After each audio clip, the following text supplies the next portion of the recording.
Je me suis foutu une patate. Hello mes aïeux. Aujourd'hui on se retrouve pour une nouvelle vidéo. Comme vous avez pu voir dans le titre, mes aïeux c'est la suite. This is Love Pizza.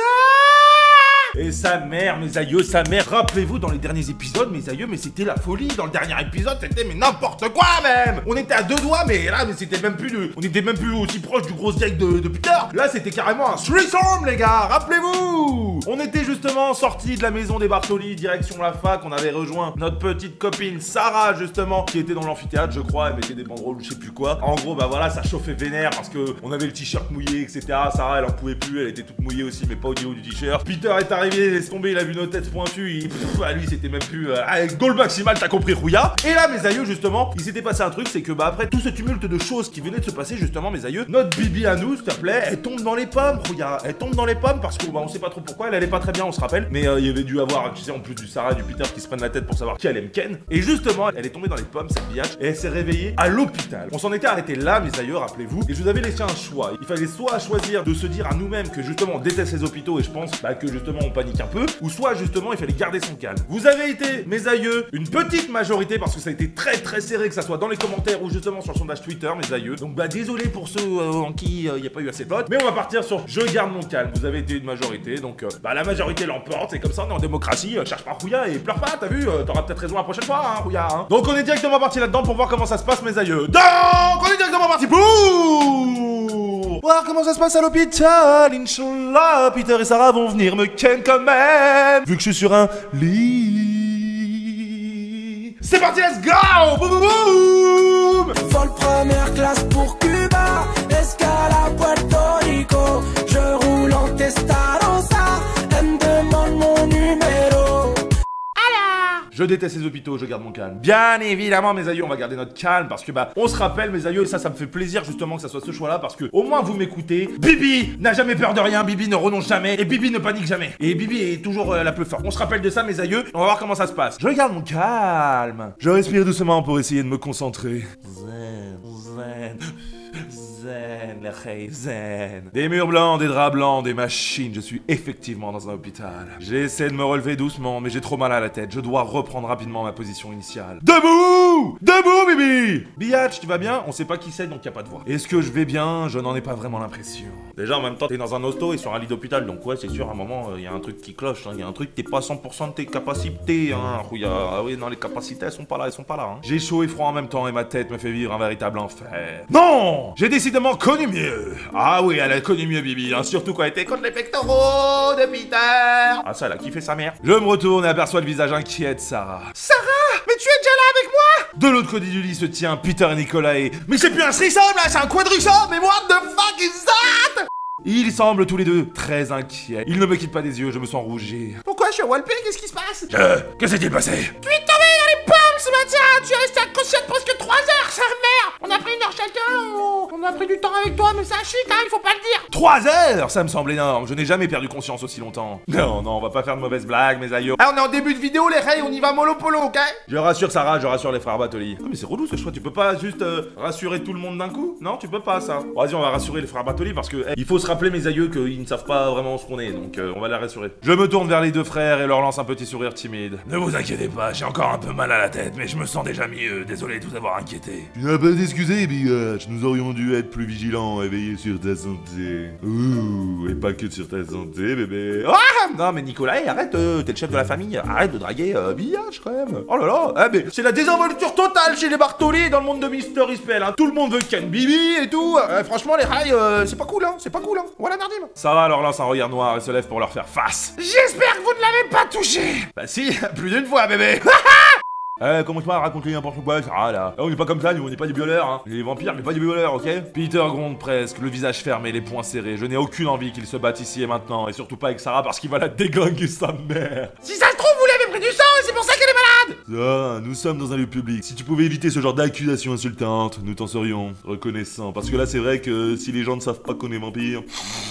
Ils vont se demander pourquoi on lui prendrait du sang. Wallah Nardim, hein, Rouillette. Wallah Nardim, c'est pas bon pour notre famille. Et parle un peu trop, on dit à tout le monde que t'es une sorcière. Ouais, fais gaffe à ta gueule, Sarah. J'interviens, je les laisse parler. J'interviens parce que Bibi, elle veut pas que justement, ils s'embrouillent tous les trois. On a envie de ken tout le monde, nous, hein. Rappelez-vous, mes aïeux, on veut ken tout le monde à un moment. Ça, les garçons, s'il vous plaît, arrêtez de vous disputer. Ce n'est ni le lieu, ni le moment. Je vous rappelle que je suis à Walpé dans un lit d'hôpital. Franchement, c'est pas le moment. Le regard converge vers moi. Ils semblent tous regretter leur échange hostile. Bah ouais les gars, je suis là les hey. Ah mais putain, faites gaffe un peu à moi là. Voilà Nardim, c'est moi que vous aimez. Non, mais voilà Nardim. Je m'excuse Miach, tu as raison. Ah, j'ai tout le temps raison, Habibi, j'ai tout le temps raison.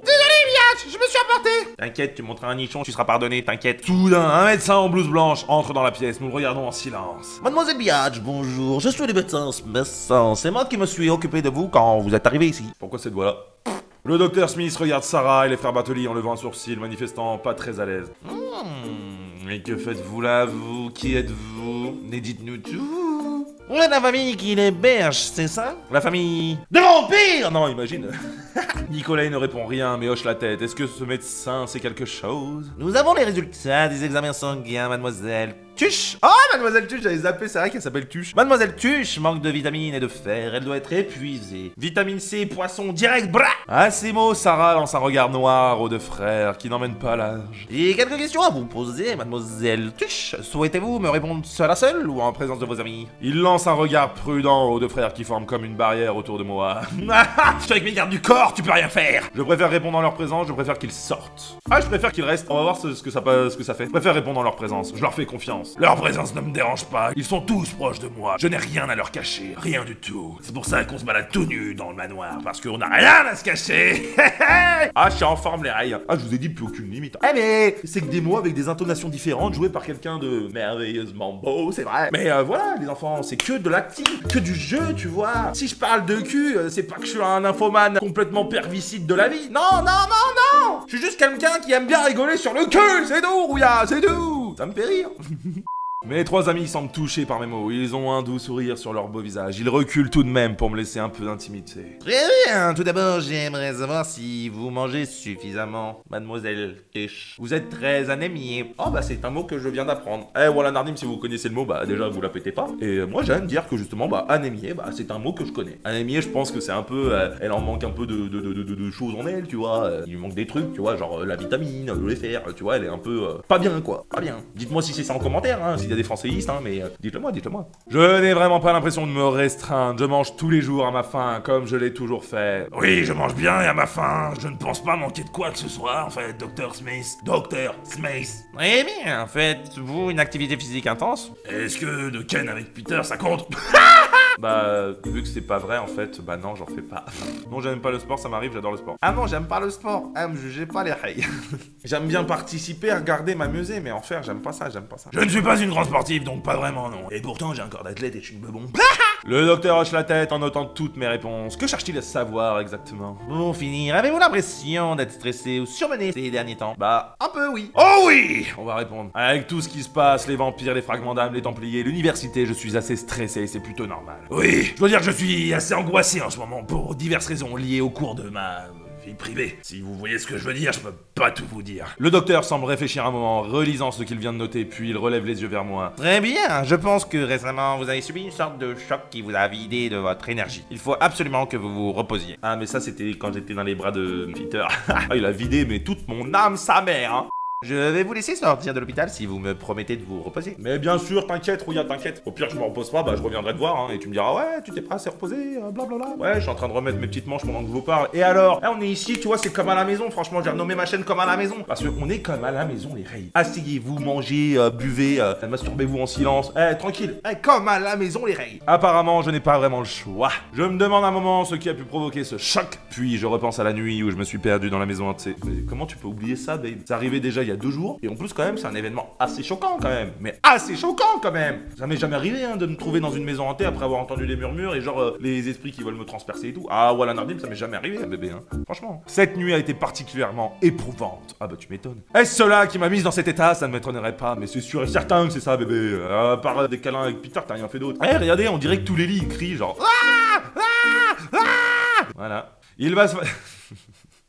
Il va falloir que je fasse vraiment attention aux conséquences de mon pouvoir, et surtout à ce monde des amérantes qui m'appelle sans cesse. Serais-je la reine des enfers? Non, quand même pas, je pense pas, mais ça serait cool, ça serait classe. Après quelques heures passées à remplir les documents administratifs, je suis enfin de retour au manoir. Je dois dire que je suis plutôt contente d'être rentré chez moi. Ah, maintenant elle dit chez elle dit plus genre chez les Bartoli ou au manoir, tu vois, elle dit chez moi. Ah, c'est sa maison, elle s'y sent bien maintenant. Je préfère être dans ma magnifique chambre plutôt que dans le lit aseptisé de l'hôpital. Je me suis mise en pyjama et me suis glissé entre les draps doux et soyeux, soupirant de plaisir. Je suis soucieuse, je dois me reposer. On va dire je suis soucieuse, ouais. Ouais, parce que de toute façon, elle va se reposer, mais on est soucieuse quand même. Je m'en veux un peu d'abandonner Sarah dans l'organisation du festival. Ouais, mais babe, t'es tombé dans les pommes, à un moment, repose-toi aussi. Mais le regard autoritaire des deux frères Bartoli ne m'a pas vraiment laissé le choix. J'espère qu'elle va s'en sortir toute seule. Mais oui, t'inquiète. Aujourd'hui, je vais rester au manoir car il refuse catégoriquement que je sorte. Depuis mon malaise, il me traite comme si j'étais en cristal. Peter a même proposé de me porter jusqu'à ma chambre. Et t'as dit non, Rouillette? Pourquoi t'as dit... Ah, il m'énerve. Ah, il m'énerve là, putain! Il aurait pu te porter, t'emmener dans ton lit, justement.